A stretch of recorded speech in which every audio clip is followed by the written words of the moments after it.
What up, you guys? It's Blackwing 2040. Welcome back to the Power Rangers Marathon. Today, we finally made it to my favorite season of all time. Today, we are going to be reviewing Power Rangers Time Force. And you guys know me, I love this season to death. It's not the best season, but I mean, people say it's not. Some people say it's overrated. I mean, I just love it. I love this season. I can't. It's one of my favorites. You can't really nag me for loving this season anyway. But I can't. You know, the memories I had of just watching this season is just endless. And waking up on Saturday mornings. I know. I'm pretty sure I was watching the reruns, but my memory could be very hazy. But anyway, first off, the suits this season, they're awesome. These suits are really awesome. Like, just look, they're not my number one favorite suits of all time. That still goes to the Zeo suits, but Time Force suits, these suits are great. I really do. I love them. Especially the Quantum Ranger suit, how it's just like a little different version of Time Force Red. I just love the recoloring of how the black fits onto the gauntlets and the anklets of the boots. It's awesome. Now let's talk about the theme song. That theme song is fire. It's the theme song. Look, the theme songs are. You just need to listen to them instrumentally, cause listening to them with the lyrics, they're cool. You could jam out, you could rock out to as much as you want, but if you actually take the time to listen to it, the instrumental of the theme songs, boy, you're gonna be blown away by all those guitar riffs because they are just amazing. Just kind of like how I said about the Lightspeed Rescue theme song. The instrumental, it slaps. It slaps hard, so much. All right, so let's begin our story. The story begins in the year 3000, where a mutant criminal named Ranzik is trying to time travel to the year in the past, somewhere in the past, since he can't seem to take over the present, until he's stopped by the Red Time Force Ranger, Alex, and Ranzik's on trial, and he's sentenced to cryogenic containment. But we also get introduced to our other future Time Force Ranger, Jen, who will be pink, Tripp, who will be green, Katie will be yellow, and Lucas, who will be blue. So on the way to transporting Ranzik to the prison, they get ambushed by Ranzik's daughter, Nadira. She has the power. Her powers are basically nail extensions, which she kind of uses as as blades, which is a very formidable way for a weapon. Clever. So Ranzik escapes, also with the help of his cohort Frax, who is a robot, but we'll get way deeper into Frax later on. And when they get to the prison, they decide to transport themselves somewhere in the past, but Alex shows up to stop him, but Ranzik strikes him down without mercy, hardcore. Because Ranzik, he's a savage when it comes to fighting. He's a dirty fighter. I'm not saying dirty like he doesn't fight fair. I mean dirty like this dude's body is just covered. His whole body is a weapon, basically. So not Wes, I'm jumping ahead of myself. Alex gives Jen his Time Force Morpher, and he says there's plenty more in the time ship, so Jen and the others chase after Ranzik to the year 2001, where they meet Wes, who is supposed to be Alex's ancestor, hence why they look alike. So Jen thinks Wes is not a suitable candidate to be the Red Ranger until Ranzik starts attacking the city, and then Wes comes to their aid. She gives him the morpher. It activates because the morphers can't work unless all five, are all online. Oh wait, I'm wrong about that. The morphers can't work unless, the Red Ranger's morph is the key to the activation of all the other morphers. That's why. So they morph. They have, strong weapons. I love their weapon arsenal. And they basically they don't really elaborate on their powers. Like, their chronomorphers allows them to, move slowly, kind of like Matrix style, which is cool, and kind of move fast. Like, they could, move fast when they want to, move, dodge things quickly. Like, they could just predict movements. I wish they delved deeper into that a little bit more. But yeah, those are the reasons. We also find out that Wes is basically rich, and he's soon to inherit his father's company, but Wes, doesn't really want to. So Wes decides, move out. Jen kind of gives him like a wake up call to say, like, before you even decide to fight with us, you need to see what you're fighting for. And Wes, it opens Wes's eyes to see, like, he hasn't really have anything to fight for, but now he does. So Jen allows him to stay on the team. He becomes the Red Ranger, and it's kind of an equal effect for them because they're from the future, Wes is from the past, and they're able to combine their knowledge of everything they need to know. Wes gives them a place to stay, which is basically the clock tower. This is their base for the season. And they have all their equipment in the clock tower. And plus, they also work odd jobs for them, to pay the bills. So you gotta have that rent, you gotta have that place to live, and you gotta have that bread to, just to pay that rent. So as our story continues, we jump into the Quantum Ranger arc where we're introduced to Eric, our Sixth Ranger.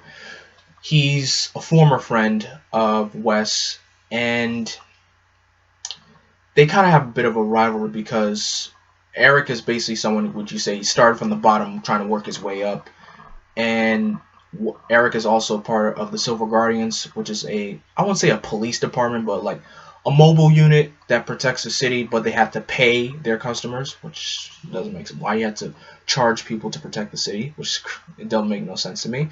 And then when a certain monster was about to attack one of the soldiers, Wes got in the way of the blast range, and his helmet broke, and his father sees that Wes is the Time Force Ranger. And I love this moment where it's just Wes telling his dad that, look, you've given me everything that I wanted to do, but now it's my turn to make my own choices. That's one of the reasons why I love this season. Wes taking it upon himself to do what he wants his way. That's basically why I think. And then sooner on, Eric gets a hold of the quantum controller, which turns into the quantum morpher. He later gets a hold of the Q-Rex, which is his Megazord Zord / Megazord this season. And that's basically the Quantum Ranger arc. Now the next arc, I would say the Destiny arc, this is where a whole lot of stuff is revealed. We get basically the origin of Frax, of how Frax was a scientist, a human scientist in the future, back in the year 3000, and he helped Ranzik, when Ranzik was kind of, he was sick from a mutant that bit him. He had a serum, gave it to Ranzik, it cured him, but Frax's human self, his name was Dr. Ferrix, he told Ranzik that you'll have to keep taking this serum or the attacks will eventually kill you. So Ranzik decides to just take all the serum, blow up Dr. Ferrix's lab, and leave him for dead. But Dr. Ferrix he ends up surviving. So he creates a robot body from himself. He reveals himself truly to Ranzik, and also destroys all the serum that Ranzik needs. And so after that, Frax defects from Ranzik, going out on his own, and Ranzik has no serum until he finds out that Wes's father's, Mr. Collins, his company Biolab, has been producing the serum after, they helped it use during a mutant attack. And so Ranzik leads an all-out assault on Biolab, and especially leaving Mr. Collins just extremely injured, because right when Ranzik is about to leave with the serum, Mr. Collins does one of the most bravest things ever. He stands in there and he stands up for Wes, and he knows that, he's proud of his son for what he's been doing. And it's just, it's a powerful scene. It really is. So many powerful scenes, in fact. So Alex comes back because, people thought Alex was dead, but Alex was eventually alive, and he was also the real leader of Time Force. And he's come back because he's saying the future's been changing, shifts have been happening, and he says that he has to take over as Red Ranger. Wes's destiny is to take over his father's company. And Wes hears about his father being in a hospital. Wes leaves, and he decides to take over his father's company like Alex told him to.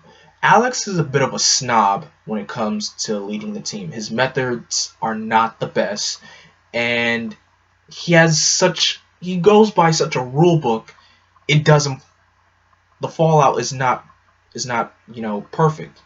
So, and he's very harsh on the Rangers as well, because he's also kind of disappointed at Jen, because him and Jen were going to get married, but after seeing what they've been doing, what Jen and the others have been doing in the year 2001, he's kind of disappointed. He doesn't like where this is going, and he's just, he doesn't like what they've been doing lately.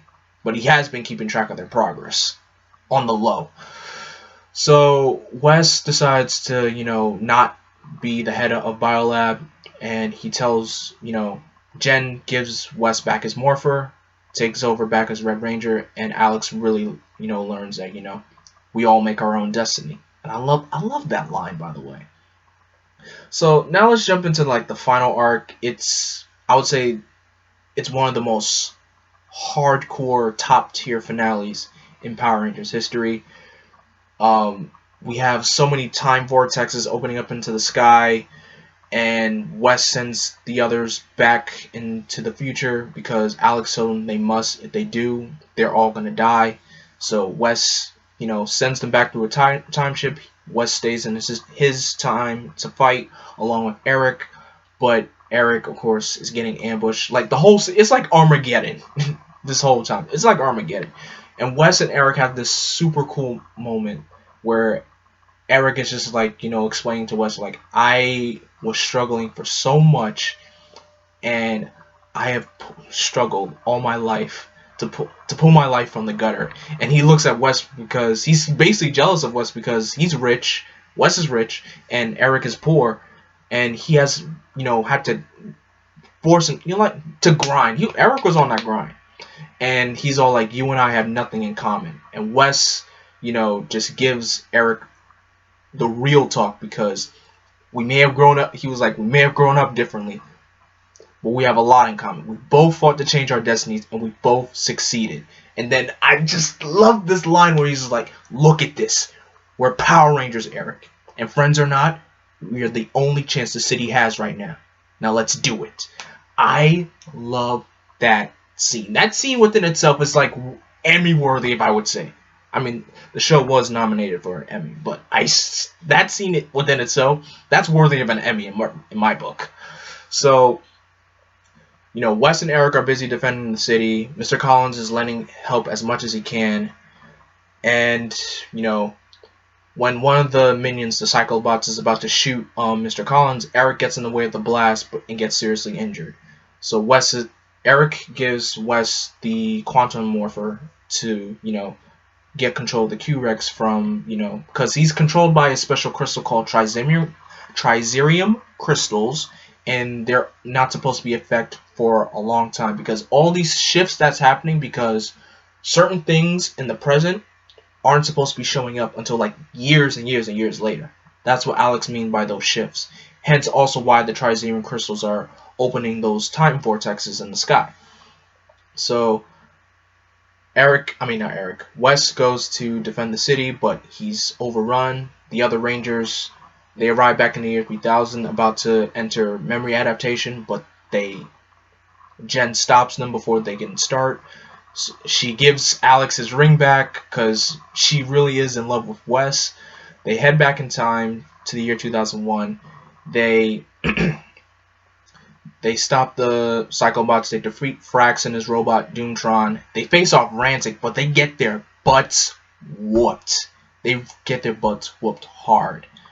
And I just love the line where she gets up and she's like, my mission is to bring you back. And I promise you, I'm going to do it. This finale is just epic in every single way. Yes, a lot of people, this season is basically a copy and paste of Mirai Sentai Time Ranger with a few tweaks, but it's still great. So in the end, Rantic surrenders himself because he ends up injuring his daughter Nadira, who was protecting a baby at the time. Luckily the baby was safe. And so Rantic surrenders himself, and the Rangers say their goodbyes. They head back to the future. Wes becomes the leader of the Silver Guardians, and Eric becomes his partner. And that's the end of the story. I guess some other things I would also like to mention, like time for Lightspeed, the team up between the Lightspeed Rangers. The Lightspeed Rangers come back, Viper comes back, Joel and Miss Fairweather tie the knot. They get married and they're about to enter a honeymoon. Dana becomes a doctor. Chad is a lifeguard. Kelsey's still doing extreme sports. But that's about it. But we do get a really nice jacket exchange at the end of that team up. So that's still nice. But it's not the best team up. But other than that, Time Force is just hardcore. So let's talk about characters. Starting off with Wes. Wes is one of my favorite Red Rangers, and the Destiny arc is just so heartfelt, and it fits and it's very realistic because in life we all go through the same thing. We don't know our purpose. Sometimes, where some people pass things down onto us because we have to follow the tradition. But Wes is like an example of like, no, we don't have to follow the tradition. Like the future's not written in stone. We each make our own destiny. So Wes is a pinnacle example of that because he just wants, he wants to make a difference. He doesn't want he's not the typical snobbish rich boy. He he does what his heart tells him wants to do. That's why I love Wes so much. Next, Jen. We all know Jen is one of the best Pink Rangers out there because she's basically the leader of the team. She's a straight up badass, hardcore badass. And she's straight up no nonsense. I mean, sometimes she has her moments where she can have some fun, but her development from beginning to just being, in a way, stone cold to just taking down Rancic to then just opening herself up to everyone, especially Wes, from realizing, like Alex isn't really the man for her, but it's Wes that she really loves. It's really just amazing development for her because she had one goal in mind, and that's just to take down Rancic. But as the show progresses, she slowly realized, hey, let's, work first, but when we're chilling, we can have some fun. Now, Lucas. Lucas doesn't get as much development because his Sentai counterpart had a specific arc, but here Lucas doesn't really get that much development at all, which is sad. But some key points for him, not really key points. Most of his episodes involve him, trying to get his driver's license because he got it revoked in one of the earlier episodes in the season, and that's just about it about Lucas. He's the cool guy of the team, but nothing else comes from him at all. That's nothing really much. That's sad. Next is Tripp. Tripp is one of my favorite Green Rangers, but Tripp in his own show, he doesn't get much focus episodes. Heck, I would say most of his focus episodes also kind of center around Circuit, who is basically the team's main computer that gives them the information they need. But Tripp's very pinnacle point is in that episode Tripp Takes a Stand, where he's just basically defending a mutant who doesn't want to be evil. He just, he's really trying to reform himself. And when Eric has, his quantum defender aimed straight up at Tripp because Eric just wants to destroy the mutant just because they're different, Tripp stands up to Eric and says, if you want to destroy everything that's different, then you'll have to destroy me too, because Tripp is also an alien from the planet Zybria, where they could kind of, pick up signals from... I was about to say read minds, but they don't really read minds, but they could pick up signals and they could see things from afar, which is very interesting, by the way. Next up, Katie. Katie's another character who doesn't really get much development, but I will say, she's strong, she's tough, but the only strong development focus episode for her was in Future Unknown, where she felt like, they aren't going to make it back to the future, and she feels like she's never going to see her family again. But, later on, as the show progresses, she starts to become, I would say, she's basically like the older sister for Tripp, and you can see that a lot with their character interactions, and that's good. Next is Eric.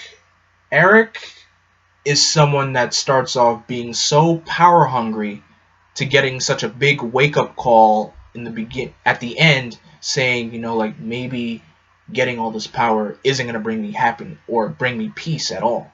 So it's good for Eric to just, get that development for himself. And I applaud his actor Dan Southworth for his martial arts skills, and just his acting period as Eric is just, it's just awesome. Especially some moments where you see him and where Eric and Wes interact with each other. You always think, like, is Eric gonna do something mean, or he's just gonna they're good. But they have their moments. But Eric, he's really up there as one of my favorite Six Rangers, and Eric's just straight up cool. Like, he wants to be the lone wolf, but later on he starts to realize, going at it alone isn't the best. So that's a good development for Eric. Next, the only character ally here is Mr. Collins, Wes's father, and I love how his character change comes during the Destiny arc, where he starts defending Wes for for protecting the city, for being the Red Ranger and everything. It just shows how much he's proud of him, and he even tells Wes that I don't want you to become a businessman. Your place is with the Rangers. I just love that development for him, and how at the end of the season where he says we will protect the city for free. Because Wes and his dad come at many different clashes. Wes doesn't like how he's always using money to get his way, and how Mr. Collins develops. He just his son basically impacts him a lot. That he just realized money isn't always gonna solve everything. So Mr. Collins really his shining moment straight up is during the Destiny arc. That's all I can say. Now for the villains. Let's first start off with Ranzik. I didn't really mention Ranzik's origin. Basically, Ranzik was basically created from an experiment gone wrong, basically a mutant. And so anytime he was trying to reach, get help from somebody, society basically just rejected the guy, and that's how he grown so much hatred to, towards humanity. And then he doesn't get that change until the end, where his daughter, Nadira, she basically kind of, opens her eyes a bit when she's helping a woman give birth, and she realizes that, humans aren't so bad after all. And it's just crazy how, the spawn of a specific, character impacts them. Wes impacts his father, Nadira impacts Ranzik in different ways. It's just very interesting, and how Ranzik just decides to, surrender himself, but he does get other development later on, but we'll save that for another time. And Nadira having to go from, of course she's bratty, but having, that development of saying, I'm not sure if I hate humans. And then when she went to Frax on explaining, like, why do mutants and humans hate each other so much, when Frax was telling her to be the cycle to break the hatred cycle, it's just straight up change. Especially when she says, "I'm sorry for what my father did to you, Dr. Ferrix." It's just so much change happens for all these characters, mainly in the finale. And for Frax really doesn't get much help, but his build up on his his true motives, it was well written, from having just to be a robot, a scientist, then going into becoming a robot slave for Ranzik, and his build up to his hatred for Ranzik, to then he begins his own revolt against Ranzik, and then getting reprogrammed to do Ranzik's bidding. It's beautiful, but yet it's a sad story. That's a sad story for Frax. And the last character to talk about is Gluto, but Gluto doesn't really do much. It is interesting how Gluto's Sentai counterpart is the main, one of the main villains in Time Ranger, but here he doesn't do anything except, try to get Nadira to notice him. That's about it. But man, guys, I don't know what else to say about Time Force. I love the season so much. Yes, it's not perfect. A lot of people say it's overrated, but for me, I just love it so much. It's just doggone it. It's just so awesome. It's it's just awesome. So in the comment section below, tell me, what did you guys love about Power Rangers Time Force? What did you like? What did you dislike? Who were your favorite characters? What were some of your favorite moments, favorite episodes? Leave that all in the comment section below. Don't forget to like, comment, and subscribe, and click that bell to be notified. So stay tuned for my next review, Power Rangers Wild Force, which is also the 10th anniversary. It was the 10th anniversary season of Power Rangers. And I kind of got some things I want to say about Wild Force, because my opinions kind of have changed a bit. So keep your eyes out for that interview. And until then, I am Vengeance, I am Darkness, I am Blackwing. Stay golden, and may the power protect you.